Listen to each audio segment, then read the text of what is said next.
So Rita Meyer, who is a Googler, asked, so as a result, as a sub-question, with the books now being adapted for a successful TV series that you also write for, do you think this will have an influence on the decisions and choices you make in the novels? Well, once again, no. I hope not. The novels are novels. The TV series is the TV series, and they're two different beasts. The TV series is very faithful so far. I do write for a series. I do one episode per season. I'm also a co-executive producer on the series. I have a great relationship with David Benioff and Dan Weiss, who are the showrunners and the main writers on the series. But ultimately, that's their baby, and the books are my baby. And there is the possibility that, as faithful as we've started out and as faithful as we intend to be, that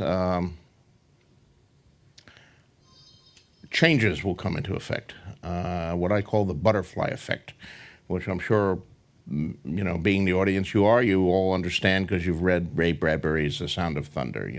You step on a butterfly in the Pleistocene and it seems very minor, but suddenly you return to the future and all of human history has changed because of that butterfly. A small change can produce large changes later on, and that's a question on the show. I mean, we've already seen in the first season, as faithful as it was, at least two significant departures. One character who has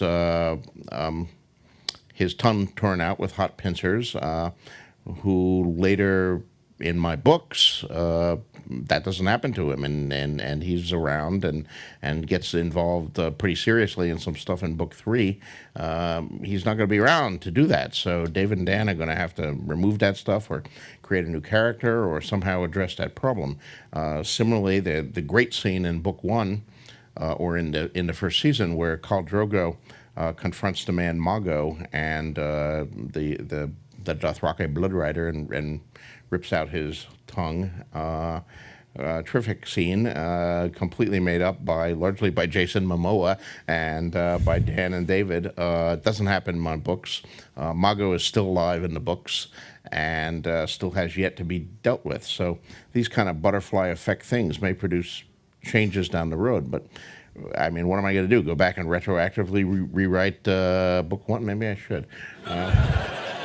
That throat scene was great, but no, I can't let myself be affected. I am aware of what they're doing in the show.